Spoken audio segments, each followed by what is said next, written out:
In today's tutorial, I'm going to show you guys how to show or hide guides on your GIMP application.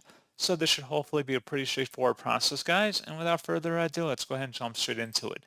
So all you have to do is select the Edit tab up at the top and then go down and select Preferences. On the left side, you want to go down underneath Image Windows and select Appearance.